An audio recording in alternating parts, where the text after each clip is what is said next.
Hey guys, it's Tim again. We're doing a tech tip video today. Will be about installing new glove boxes.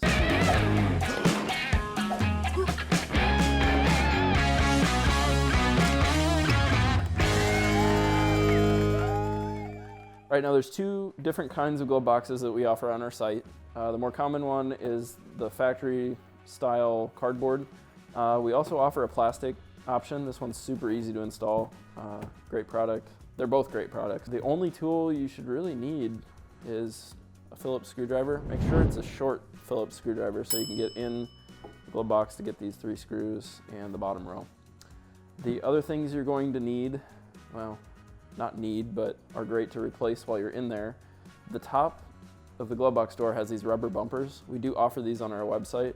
If these are worn out or missing, your door may not shut or stay latched and will chatter or rattle a lot. Another good grommet that we offer on our site is for the arm of the glove box door. We put this in there and it keeps it from chattering or rattling as well. The plastic option glove box will come with screws to install it. I've found that the original screws are actually usually better to use. I have kind of a mixture of both, and using your factory screws usually is fine. You'll want to pull off your latch, and these should be 2 number 8 screws from your glove box door removal. All right, before we start, we're going to install our bumpers and the grommet for the arm of the glove box door.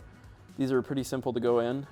When you have your opening here in your dash, you'll just start by putting this in the upper end, reaching around the back of the dash and just pulling on the little rubber nub there, and that's already installed. So we'll do the other side, same procedure here, and we'll get it pulled in there, and that's good to go. The grommet, you just kind of pinch it, and it should just kind of wedge into the hole there. And that's what it looks like installed. All right, we're gonna install our plastic insert in this truck. And the cardboard one is much the same as this.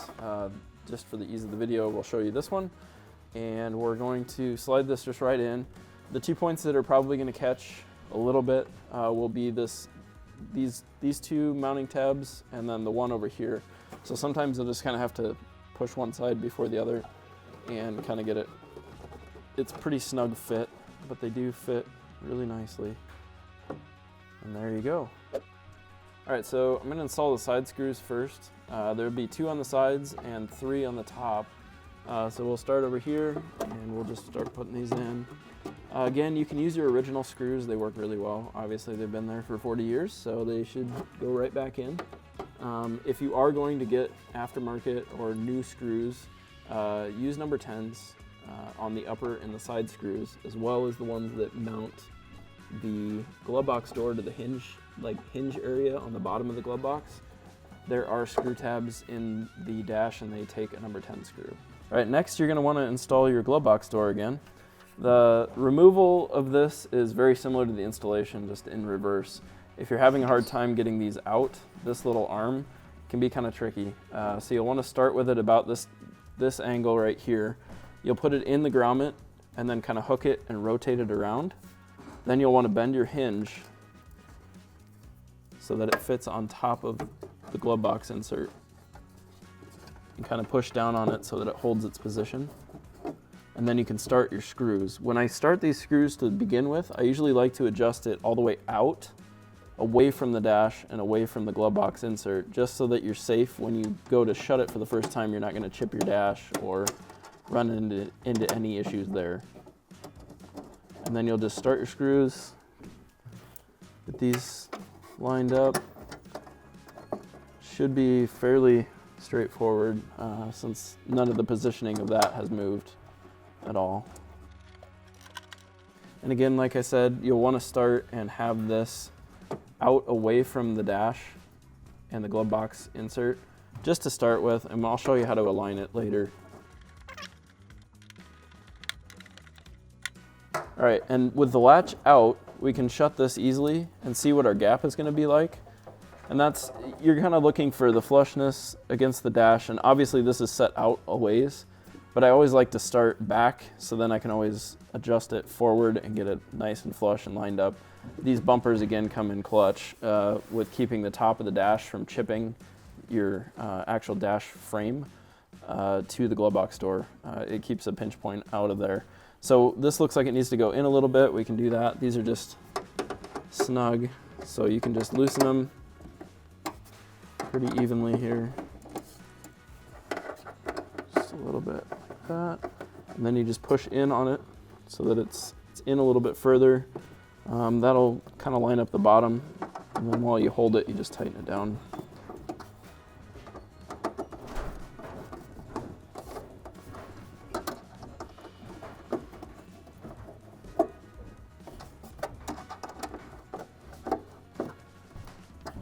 Like that. Now that's a lot more flush. This shuts a lot nicer. Now it's time for the latch install. Okay, now I'm going to install the latch. The two number 8 screws fit in the upper 2 holes here. There's 4 holes drilled from the factory usually, but you're going to want to use the back 2. And these are, the latch itself is slotted. So you'll just start these screws. And again, I try and adjust it all the way away from the dash opening, like so that if you were to close this, it would be as far away from the dash as possible, and then we can move it in and just kind of see how it's going to line up before we actually do it. So starting there, you can kind of see it's all the way, well, most of the way adjusted out. I like to do that, and then when I shut this, it will start to catch, and then you can see where it's going to latch. Obviously we have to bring it in, but it's just a nice way not to chip. If you're working with this is a new powder coated dash and glove box door, so we want to make sure we're not chipping paint. If you have a very nice dash, you obviously want to protect it. So I'm going to adjust this in. I usually leave the top, and when you take this off, you'll see where the old screw marks were. You can adjust back to about where they were. Sometimes with the plastic inserts, it does change the alignment of the latch itself. If this lip hits the glove box door or something like that, this latch position might be a little bit off. Just tighten that up there. And roll with that, see how that works. There it goes. I need to go in just a little bit more, it looks like, so that it holds tight against those. That's a good starting point. There you go. That's the finished product. It's pretty flush. This looks like a nice reveal. Decent over here. And again, you can play with this as much as you want. If you really want to tuck the bottom in, you can play with these adjustments until you get it just the way that you want it. I might adjust a little bit on the hinge still, but that's the general concept there. All right, I just wanted to come out to a parts truck and just kind of show you guys, if you're working with a very original truck, these are some of the things you might have to worry about with the glove box. So let's get in here. I'll just get in here. Wow. I'll go around. We'll get in there and, oh, yep. Here we go. Oh yeah, there it goes. Perfect. Original glove box, not been messed with. You can see already it's starting to hit the dash here. And what those rubber bumpers do is, well, that one just deleted. They get really soft and just very brittle over time. And so when you compress on them, they just kind of fold over and don't really do anything, or they're just missing entirely. And what that leads to is just, it rubs on the dash a lot, it jostles around, makes a lot of noise. Thanks for watching, guys. Make sure to like and subscribe, and hopefully this was informative enough for you so you can do this yourself. All the parts that we used today are available on our website at anythingscout.com.